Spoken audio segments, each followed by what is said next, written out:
Hello. Om Swastiastu. Assalamualaikum. Selamat pagi. Good morning.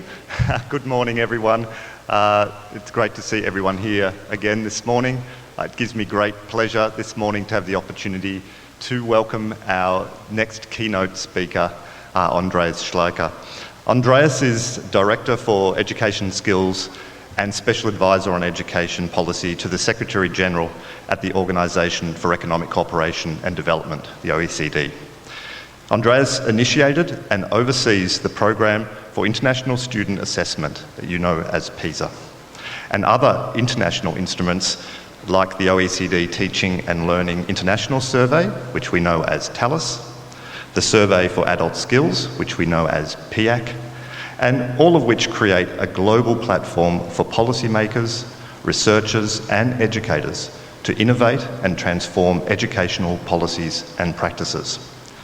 Andreas is the recipient of numerous honours and awards, including the Theodor Heuss Prize, awarded for exemplary democratic engagement in the name of the first President of the Federal Republic of Germany. He holds an honorary professorship at the University of Heidelberg, and would you please join me in welcoming him to the stage.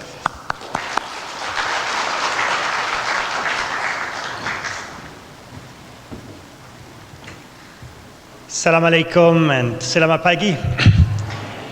And I must say it's such a privilege and pleasure to see so many friends again. Over so many years have we worked together to build, PISA in Indonesia. And I must say, together with ICAL that accompanied that journey from the very first day as the principal contractor for this work. Such a pleasure. And today I will not talk so much about PISA, but more about how we can use international assessment to accompany public policy. Assessment is the kind of conscience of public policy. We can use it to see where we are, where we want to be, and how we are making progress to this. And we do this in a difficult time today. The shadows of the pandemic are still with us. It has fundamentally disrupted our way of working in education, maybe even our thinking about education.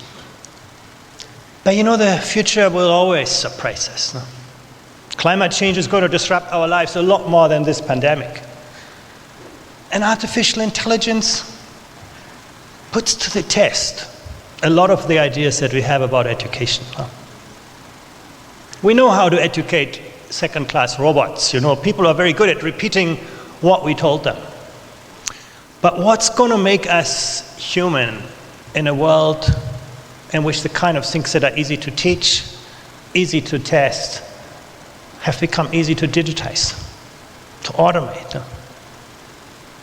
Technology pushes us to think much, much harder about this. And there are going to be many other drivers that shape the world in which we live and will shape the future of education. Assessment is not just a reflection of the past. It can actually help us think about different versions of the future. None of us knows what's going to happen tomorrow. We cannot predict the future. But we can become a lot better to imagine alternative versions of the future. Prepare ourselves for different scenarios. And the better we do that, the better we'll be prepared for the future that eventually arrives. A few things are quite well known. If you look at, the success stories in our economies, they're all about intangibles. Technology is the means, but intangibles is what is behind it. The companies that succeed today are the ones that produce, disseminate, manage knowledge.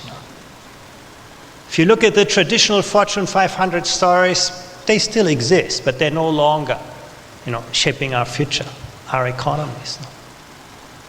We live in a world of innovation. You think about the exponential growth of ideas, of merit and patents, particularly in some regions of the world. It's a world of intangibles. And of course, intangibles are about the knowledge and skills of people. That's why, the future will be about people. But it also means that our labor markets will become ever more sensitive to the skills that people have. Those with the right skills never had the life chances they have today. But those who struggle in the transition to the knowledge economy pay an ever more higher price for this. And that is true for individuals, it's true for nations. We see increasing polarization economically, socially, maybe even culturally. It's the reality in which we live. We see new forms of work. People take more ownership over what they do and how they work and when they work and where they work. A lot of new developments. We need to prepare ourselves. So education needs to prepare itself. Now, some people call this a race between education and technology. Now, before the first industrial revolution, neither technology nor education were very influential on the most of our lives. We could live happily without education and happily without much technology, but the Industrial Revolution for the first time pushed technology ahead of people and created massive amounts of social pains. The people were not ready for that. No. But then we invented schooling, making people compatible with the ideas of the industrial economy, and actually it worked for generations. No. But today we see the same phenomenon, technology once again racing ahead of the skills of people. No? And we have young people leaving university who cannot find a good job, and at the same time employers saying they cannot find the people with the skills they need. No? That toxic mix is on our streets. No? So the question is again, how do we move people ahead of the technologies of our times? And it's a difficult question, a question that we need to ask ourselves. No? We see a decline in the volume of routine skills, the kind of things that are easy to teach. We see a rise in technology-intensive work. You put the two things together, this is the future of work. Now, some people say, well, technology is going to destroy more jobs than it creates. Other people say the opposite. We do not know about the speed of that evolution, but the direction of travel is very, very clear. And in the middle of this work, 20 years ago, we got those little devices into our hands. Suddenly the world's knowledge got to our fingertips. Soon after, the real world and the digital world became integrated and everybody got connected. And that is, of course, wonderful. The world of technology is creating endless possibilities. The most successful companies these days are not created by a big industry. They're created by a big idea. They often have their product before they get their money. This is amazing. Empowerment of people. But, an algorithm you do not understand, you become very quickly the slave of that algorithm. And we can see that very clearly. In the year 2000, when we started with PISA, literacy was straightforward. It was about extracting knowledge. You got a text, you had to read it, extract the meaning of it.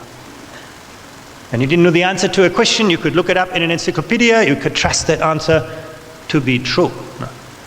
Today you look up things on Google or Weibo or wherever you like, and you're going to get 100,000 answers to your question, and nobody will tell you what's right and what is wrong, what is true and what is not true. Literacy is no longer about extracting knowledge, it's about constructing knowledge, a very, very different skill set. So when you look at the PISA assessment today, you're going to see students confronted with multiple perspectives, multiple viewpoints. You have to make your own choices. You have to justify them. Very different from the year 2000. Are we ready for that? I'm not sure. Same thing. Technology can connect you with anyone, but in reality, it connects you with people who think like you, who look like you, who walk like you. Technology actually reduces the periphery of our vision. It focuses us on people who are like us. School used to be the first place in society where you meet the diversity, the differences in ideas, backgrounds, everything. That too is at risk. We have to develop the kind of skills. How can you live with yourself? Can you live with people who are different from you? Can you live with the planet? Now, those are questions that are very, very much at the forefront of education today. This is the world in which we live. And here are data from 2018, some years ago, and you can see the number of hours that young people, 15-year-olds, spend online. No? And a big chunk in school, that's the yellow part. No? And you can see there are countries where this is now over 50 hours per week. No? More than people would work. The digital world has become the real world for this next generation. No? But are we ready for that? Actually, in our latest PISA assessment, we looked at the capacity of students to navigate complexity, to distinguish fact from opinion, to integrate different information sources in the digital world. And you can see, on the left side of the chart, a few countries, no? Singapore, parts of China, Korea, where you have about more than half of the population, where you can see, they are digital natives. They can navigate ambiguity. They can distinguish fact from opinion quite reliably. But in most parts of the world, the majority of 15-year-olds is not ready for the world in which they live. Now, being born in the digital world doesn't make you a digital native. No. This is what assessment can expose. No. We take it for granted. Everybody can use their mobile phone. Everybody is, technology savvy. But assessment can help us look behind that and see, do we really have the cognitive skills to navigate this world? And the answer is no. You can say, well, humans were always better to invent new tools than to use them wisely. That's not a new phenomenon.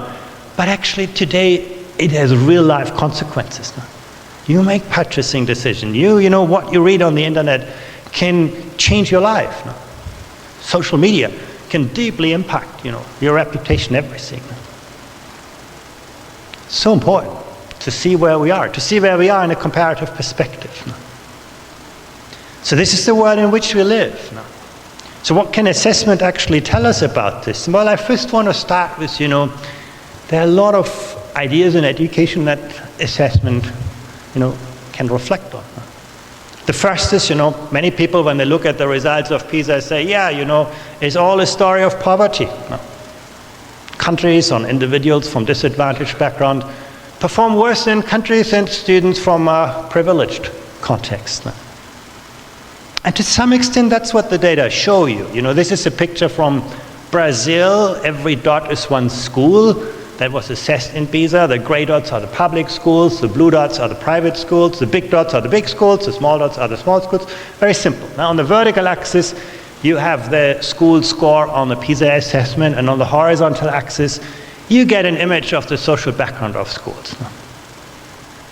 And you can see, there is a relationship, as you move from the left to the right, you get wealthier, schools do better.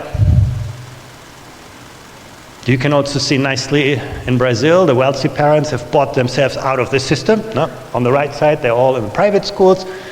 But, if you put a regression line through this, even the private schools don't do so much better than what you would predict from the social background.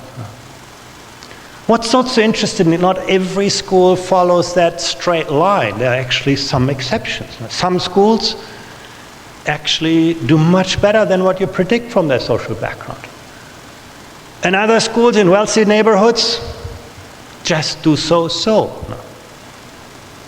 And that's important.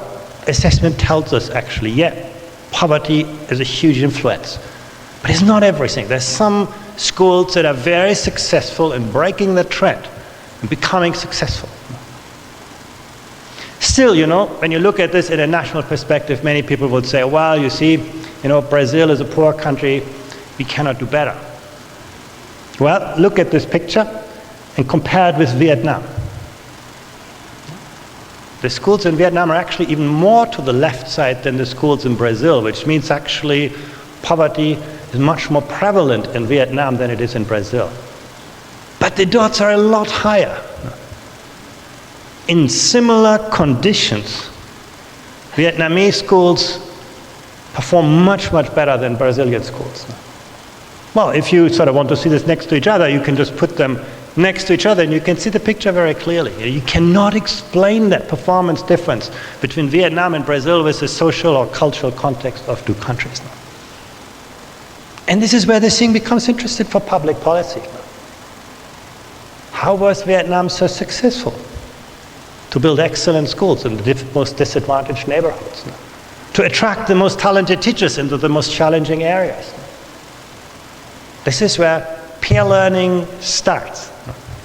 You take countries with a similar kind of context, with different results, and you can see actually there's a lot that we can learn from and with each other. And the most powerful lesson is poverty need not be destiny. No.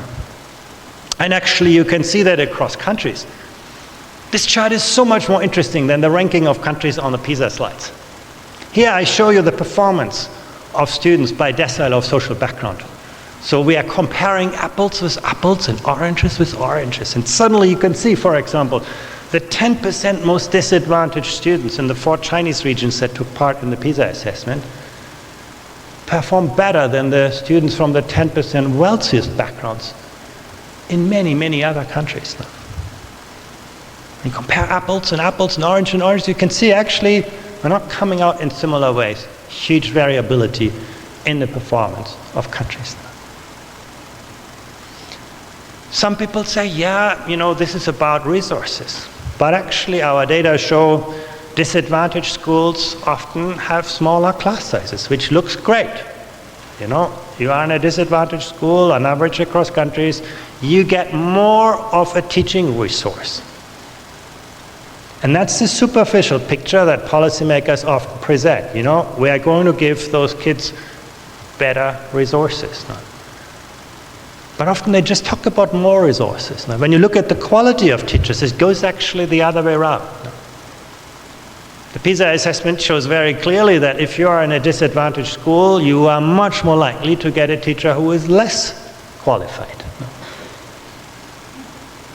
So we can look at the quantity of resources, the picture's positive. We look at the quality of resources, and it becomes very troubling.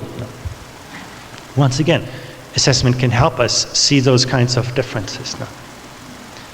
Second point, a very popular argument that is being made, particularly in Europe, you've got more immigrants in your country and they're dragging your performance down. Actually, the data lend no support to that hypothesis. There's actually no relationship between the share of immigrants in a country and the performance of that country. No. The country where students go to is far more influential on the PISA score than the country where students come from. No. But people don't know that. It's only assessment data that can actually help us understand that. No. And then, we always think money is the answer to everything. But as Pak Anindito has already shown yesterday, that's only true up to a point. No. Here you can see on the vertical axis, the performance of countries on the PISA scale. On the horizontal axis, what we invest up to the point that we test them, up to the age of 15. And you can see, on the left side, when you spend very little, money makes a huge difference. No. But you come to a point where actually there's almost no relationship between the volume of spending and the performance of countries. No. How you spend your money becomes much more influential on the results than how much you spend. No. And the same is true when it comes to time. Here you can see the variability in the volume of learning time across countries. Now you can look at the United Arab Emirates, where students learn close to 60 hours per week. Now, a big chunk in school, but an almost similar chunk in learning out of school, private tutoring, homework, lots of things. Now, 60 hours. And you contrast that with Finland on the left side, 37 hours. Now, huge variability in the volume of learning time. But when you look at productivity, you can see that students in Finland or Germany or Switzerland or Sweden or Estonia learn a lot in very little time. Whereas students in the United Arab Emirates, they spend a lot of time and they learn very little. So once again, it's not the volume of learning time. It's the quality of the instructional environment now. How do we leverage that learning time? So when people say, well, we need more time to produce better results, be skeptical. Think first about how we can use the time we already have in a more productive way, how we can configure the time, the space, the people, the technology in a way to develop superior learning outcomes before you just add a greater volume of learning time. You couldn't see that in a national picture. The national picture is very deceptive. If you take a country like Indonesia, you add 1 more hour of mathematics time, you are going to get better results. In a national perspective, it always looks, adding 1 dimension will give you better results. Because you're holding everything else constant. But if you vary those other factors as well, you're seeing actually it's not the volume of time. It's the quality and the use of time. Now, that's about resources. And then, spending choices. I mentioned this already. Here's an interesting picture. On the vertical axis, you see the student-staff ratio. That's basically, the resources that you have, for the number of teachers for every 100 students. And on the horizontal axis, I show you the class size. And you might think, well, if I have more teachers, I can make my classes smaller. But that's not happening. There's actually very little of a relationship between the two. Compare the Chinese regions and the United States. They actually have a quite similar student-staff ratio. They spend a similar number of teachers for every 100 students. But, the Chinese have very large classes, and the Americans have rather small classes. Now, most people say, oh, great, the Americans do that better. They have a smaller class, it's nicer for the teachers, nicer for the students. But, that's a very simplistic view on public policy, because there comes a price for that. You know what happens to an American teacher? They have to teach 1 class after the other. One of the highest teaching load across the OECD countries. So they teach and teach and teach. If you're a teacher in the Chinese provinces, you only teach between 11 and 16 hours per week. You spend a lot of time working with your colleagues to prepare your lessons, to evaluate your lessons, to do research, to actually spend time with individual students, with the families. It's a very different time use. And actually, many high-performing countries, whenever they have to make a choice between a larger class and a better teacher, they actually go for the better teacher. But you're only seeing that in a comparative picture. You can never see that when you just look at your own country, because there's only one choice that you make. The class size typically is very, very similar. So different countries making different choices. Assessment can help us see those things. And actually, when we ask, does it matter for teachers? We asked teachers about, how happy they are with their job, and we didn't find actually much of a relationship between the size of the class and whether teachers were happy with their jobs. That's what, some teacher organizations tell us, if you give me a smaller class, I will be happier. But actually, when we surveyed the teaching force, we don't find that relationship. So what makes teachers happy? Well, the answer is actually quite simple. Actually, satisfaction with the profession, satisfaction with the work environment are largely predicted by the degree of professionalism. So where teachers work, with a high degree of professional autonomy and a collaborative culture, great work environment, they generally are happy with their job, irrespective of the size of their class. But we can only see that once we start looking at those kinds of outcomes. I mentioned yesterday the growth mindset of students. Money doesn't predict very much of the outcome, time, a little bit, but whether students, see the sky as the limit, it's a huge and powerful predictor for the success of an education system. And once again, the growth mindset varies as much across countries as the performance, which actually shows this is not, a character quality or personality trait. It's the result, of what we do, how we work. Not just in school. I think growth mindset, has many influences. But it's clear from this data that there's something that we can do about it as a society. And then, some people say, well, this is all about culture. Countries have different cultures, and therefore, they come out differently on PISA, and therefore, We cannot learn that much from each other because we have all our own specific cultural context. Yeah, but if that is all of the explanation, how do you explain that some countries have seen so much rapid progress? They didn't change their culture. They changed their policies and practices. There's not so many countries with significant improvements, but clearly some. You look, at countries like Singapore, Poland, Portugal, Turkey, Brazil, Albania, Peru. Some countries show you can actually make constant progress over time. So, culture may always be an asset. Yeah. Absolutely. If you have parents who really care about education, that makes a huge difference. But how you leverage that culture is what distinguishes public policy. And look at Sweden. For many years they went the wrong way. You could see that performance decline, but then they caught the ball, turned things around. We can change those things.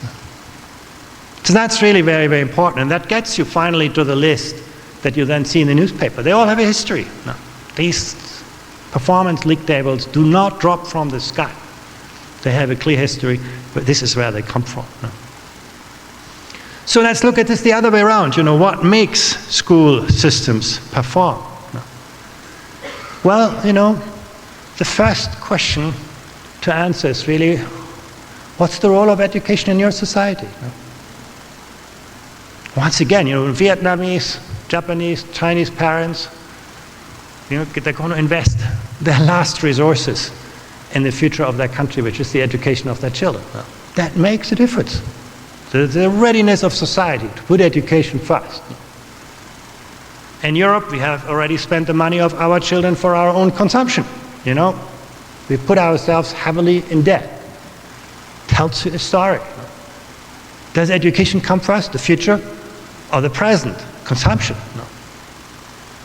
And you can also see that mirrored in the status of the teaching profession. Isn't that interesting? When we actually ask teachers, to what extent is your profession valued in society? No.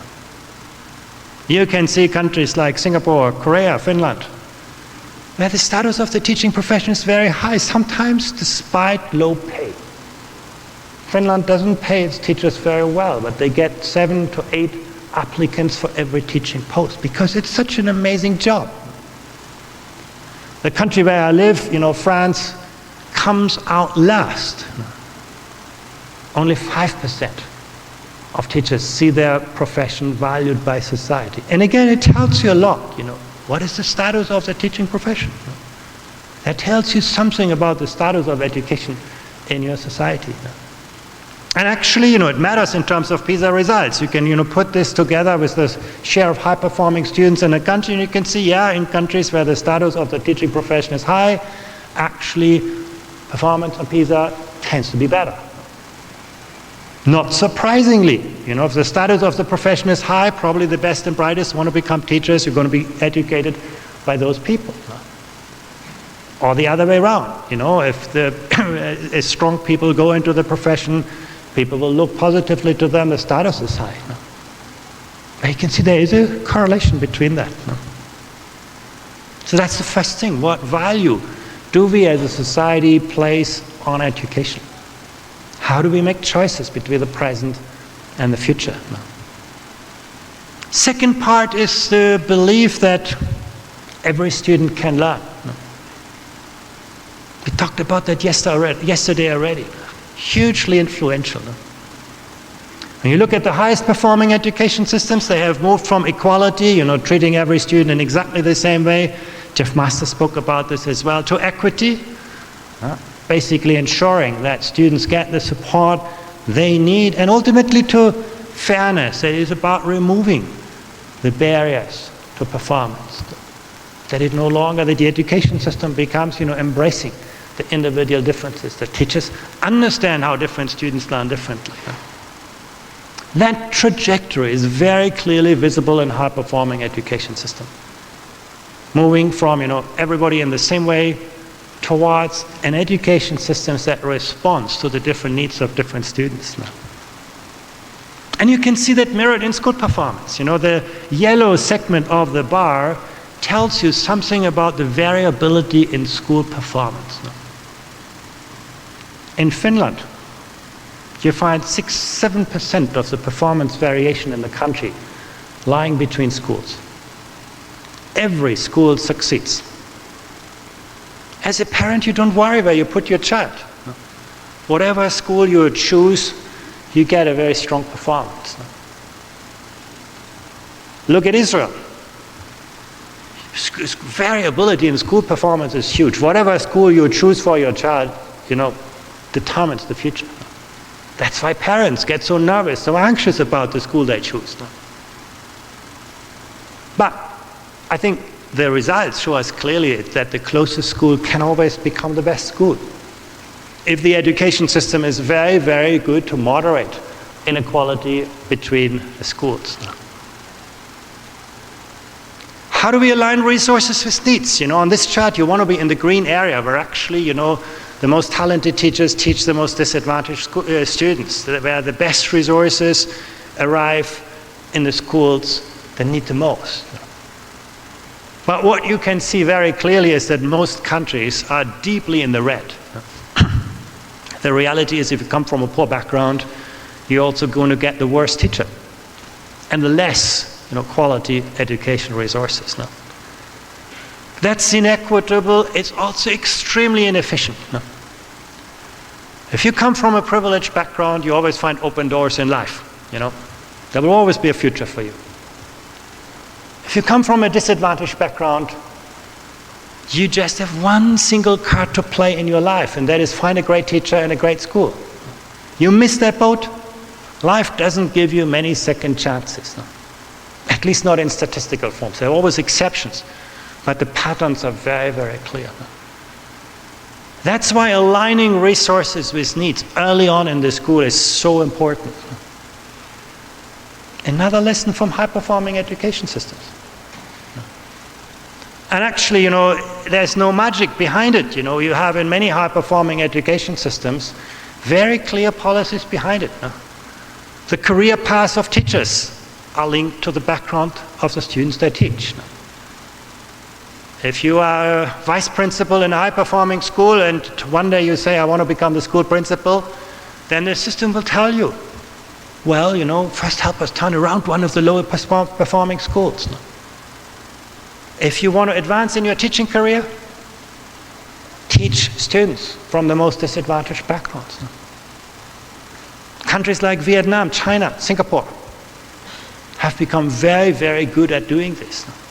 In Europe, Estonia, Poland, very good in matching resources with needs. This is one of the most disturbing pictures. Here we didn't look at the quantity of resources or even the quality of resources. We looked at the nature of mathematics teaching. And what we found that in virtually every country, or most countries, you can see very clearly that if you come from a privileged background, we teach you a different mathematics than if you come from a disadvantaged background. Students from a privileged background get much more exposed to conceptual understanding. Thinking skills in mathematics. Students from disadvantaged backgrounds, we often say, we teach you some practical tips and tricks. Applied mathematics. So our education systems actually reinforce social background by making choices in the nature of mathematics. I'm not saying that teachers do that consciously. No. That is probably not a choice that education systems make deliberately, except those that track and stream students. There you can see that embedded in school policy. Often that is a choice that teachers probably make implicitly. Here's a child from a less privileged background, let's make things easier. Let's avoid the kind of complicated kind of mathematics.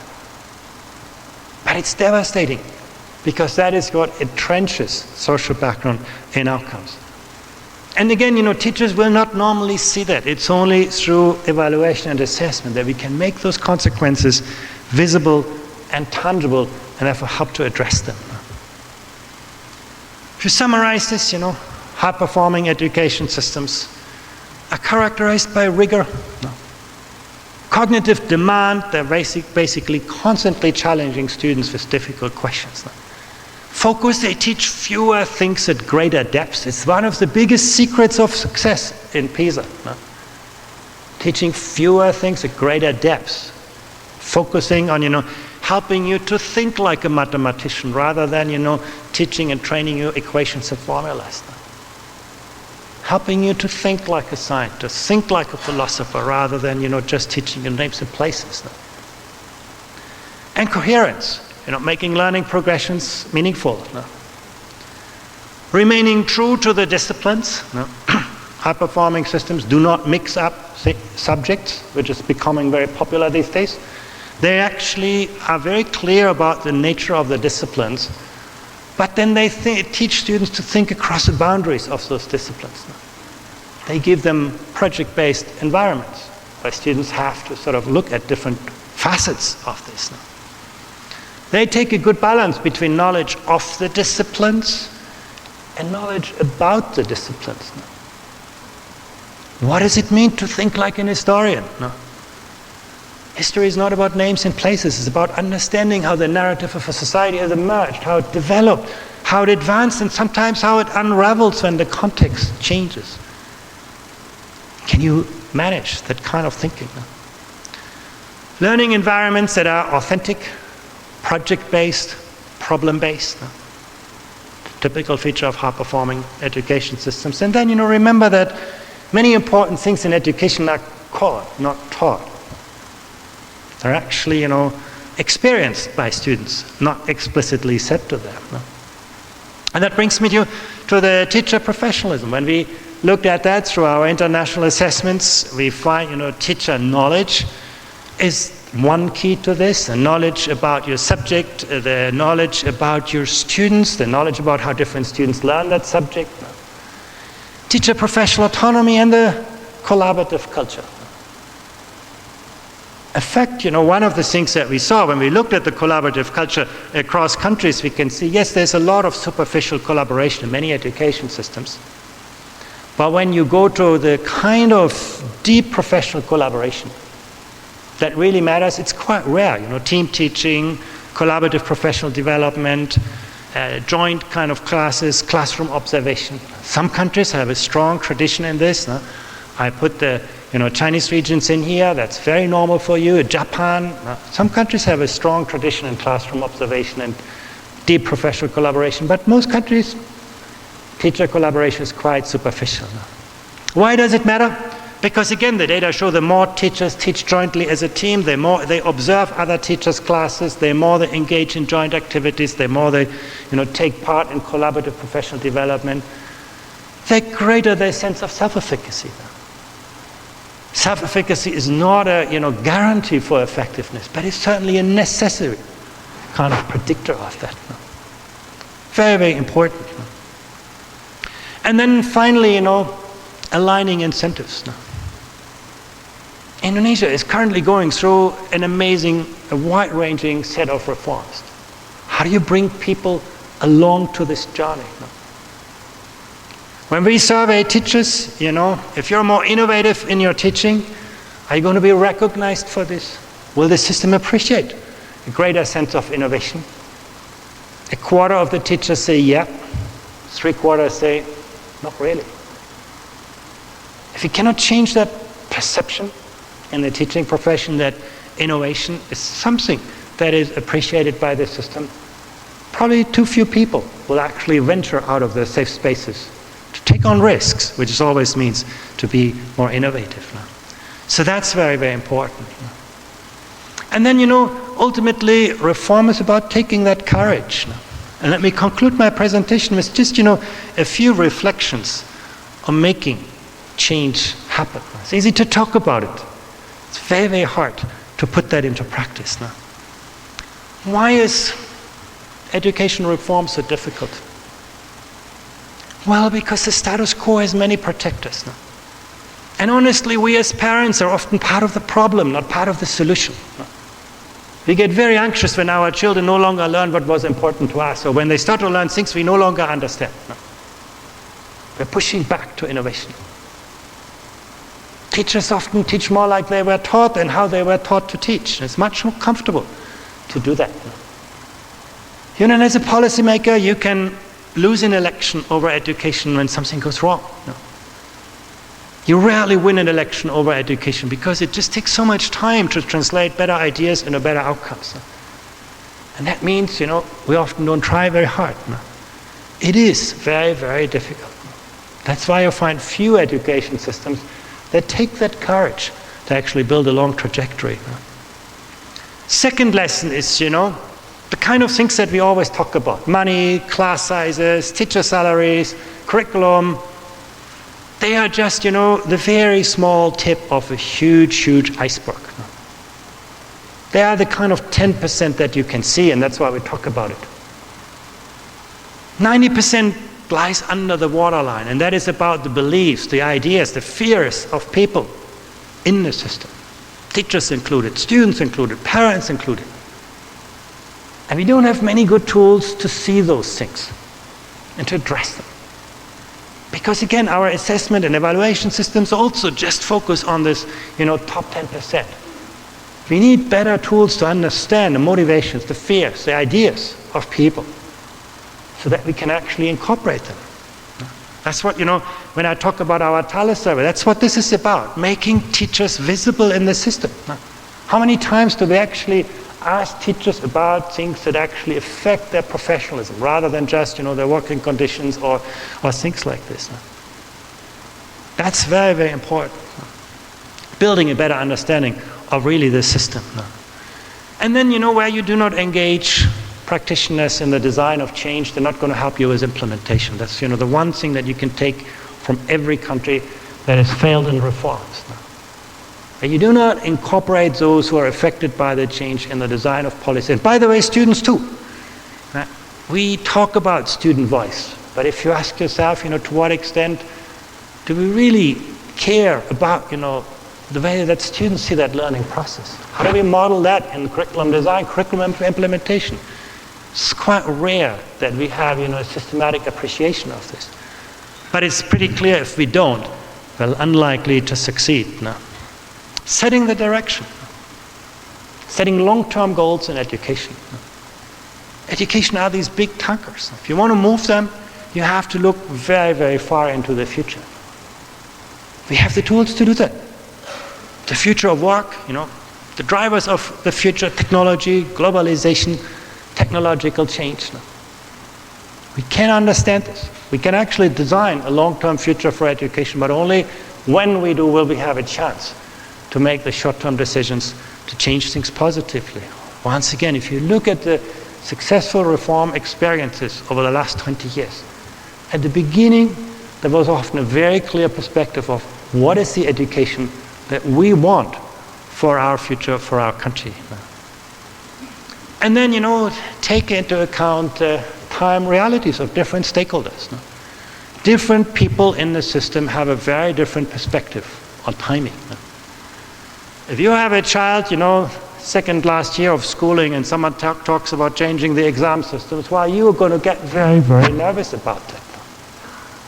Keep those time horizons of different stakeholders in mind when you design change, and you can actually achieve a lot.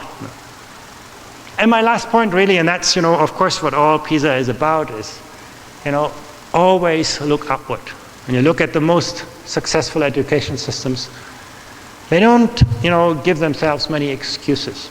They're always looking upward. They're always looking at, how has change happened in other places, in other contexts? What can I learn from this? And this is not about copying and pasting educational experiences. It's about asking you seriously and dispassionately, and what are the drivers of change in different contexts?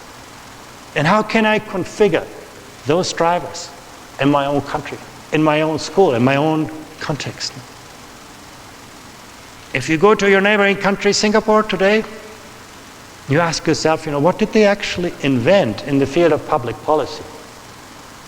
Well, most of the things that you can see working really well in Singapore today, you have seen somewhere else, in other places, in other countries.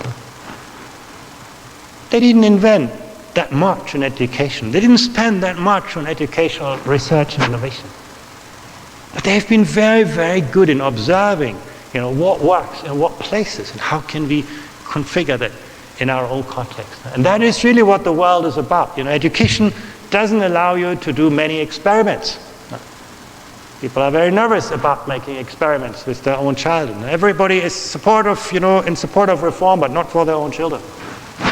But actually, you can look at the world as a natural experiment. People make different choices, and those choices have consequences. And the better we understand those consequences, the better we can prepare ourselves in our own context. That's really how we should look at international comparisons. The league tables, the rankings, it's a great starting point, stimulate the discussion, but the real story is about, understanding what makes education systems work and what context, and taking the right lessons from this. Thank you very much. Terima kasih.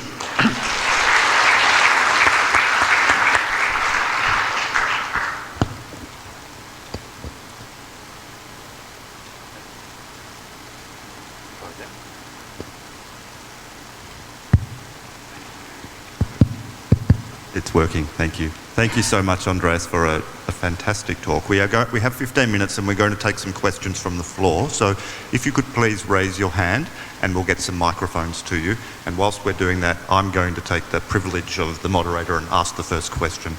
Andreas, you gave us an excellent talk about assessment and public policy. We have here at the conference a lot of experts in assessment, but also many policymakers. I wonder if you can give some advice about how assessment experts and policymakers can work effectively together to drive these kinds of big picture reforms, long-term thinking and so on.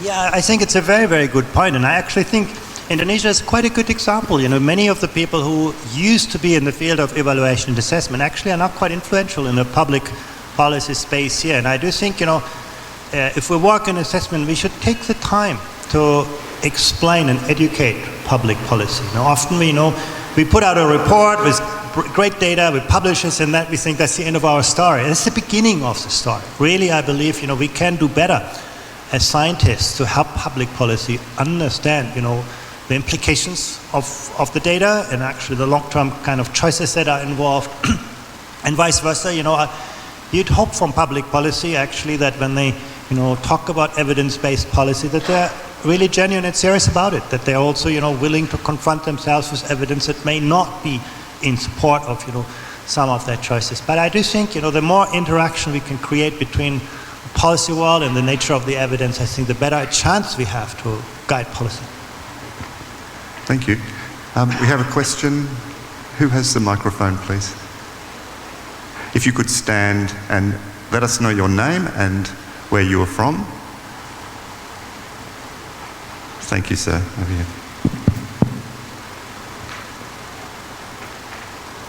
Speak. Can we try another microphone, please?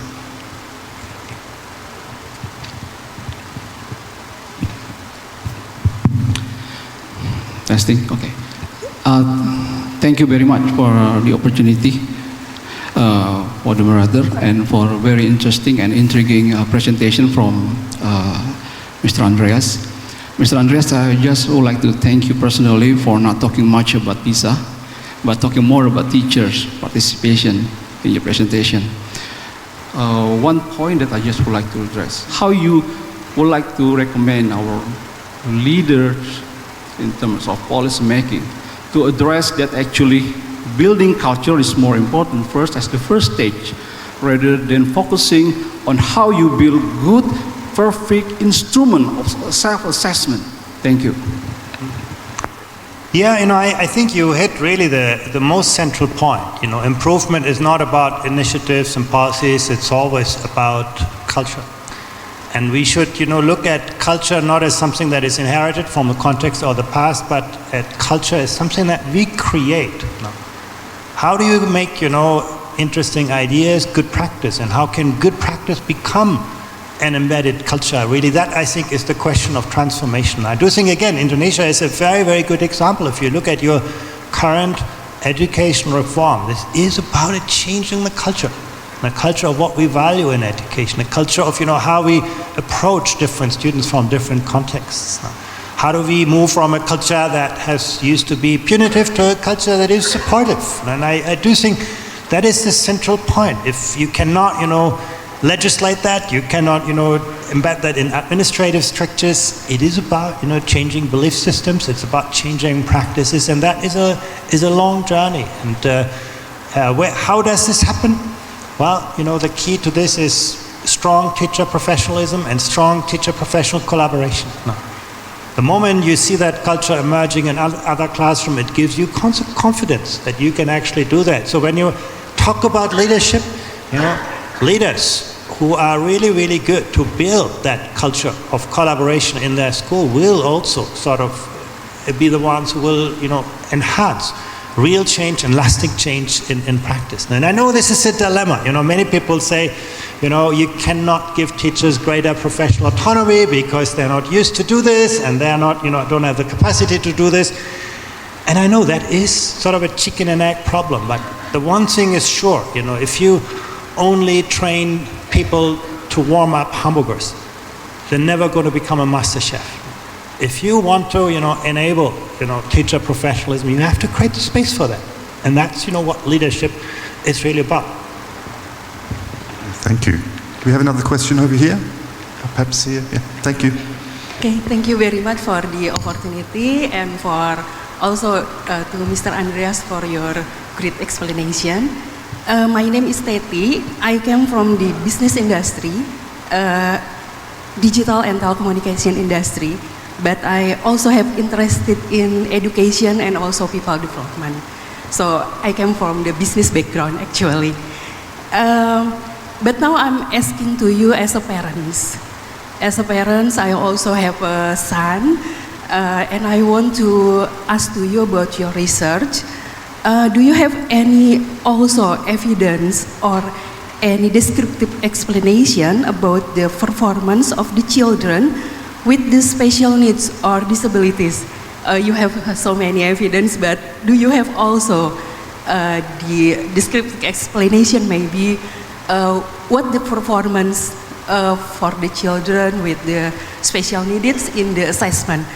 Maybe like children with visual or hearing impairments, are they have also the same performance or low or better in the assessment? Thank you very much. It's a good question, one that's actually really difficult to answer from an international comparative perspective, because the ideas that countries have about special needs vary a lot. And if you go to Finland, for example, and you ask, what's the percentage of students with special needs in your country? Educators in Finland or policymakers will tell you, oh, well, 100%. They would look at every student having their special needs, and the role of the educator is to find out, what are the specific needs of the students? What can we do to help the student achieve their objective? As a teacher, you would have 30% of instruction time that you can devote outside the classroom setting to think about, what is the additional support you want to give to students. And in Finland, students with special needs are also students with exceptional talent. So they look at the whole spectrum of special needs. In other countries, there's a much more kind of linear way of looking at this. You tick certain kind of characteristics, and then you're considered a student with special needs, you're entitled to additional resources. So the differences in those kinds of approaches make comparisons almost impossible. But what you can do at the end of the day is to look at to what extent does it affect results. And there you can see a clear pattern that in some education systems that you see very little performance variability across the entire student population. You can see that social background, and those characteristics are very well moderated by the system. And you see other countries where actually, if we're honest, the education systems reinforce the disparities that come with the students. But a difficult question in a comparative context. Thank you. I think we have time for one more question. Perhaps down the front here. Thank you. Yes. Okay. Thank you so much for your presentation, Herr Schleicher. My name is Shelly Novita. I'm working at Universitas Pajajaran in West Java, Bandung. Technology is good, but it brings also negative consequences. And are we prepared for it? Do we prepare our children? to face these issues in the future? Is digital literacy really enough, sufficient to deal with it? So what should we do for prepare our future generation to deal with these issues? Thank you. Yeah, not an easy question, but I actually believe that you as educators hold the key to the answer. The future will not come to us. The future is what we create in the next generation. The knowledge, the skills, the attitudes, and values of young people are going to shape that future. In that sense, I think, we cannot, say as education, we just wait here, we do not know the future. No, actually, educators are the engineers of that future. The people in the classroom hold the key to what the next generation is going to look like. And I think we are responsible for this. We are responsible for the present as well. Our education systems have had remarkable successes to build, the ideas, the technologies, and all of this around us.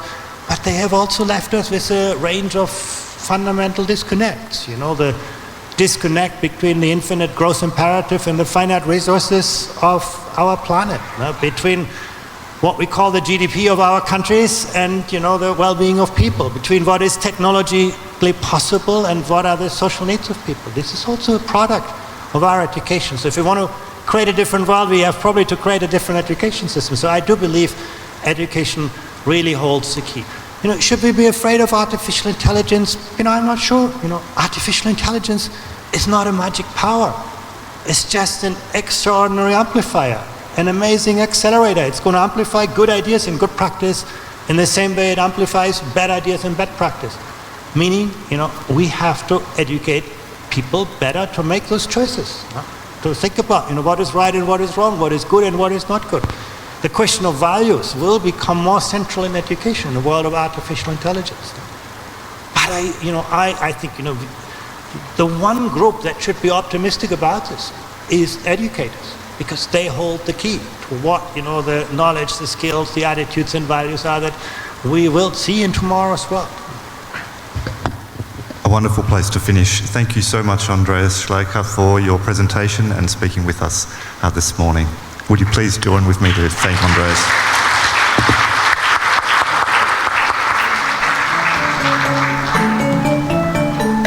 Ladies and gentlemen, please give applause once again for the first session for the second day of the International Conference on Assessment and Learning 2022. And 22. And 22. And 22. And 22. And 22. And 22.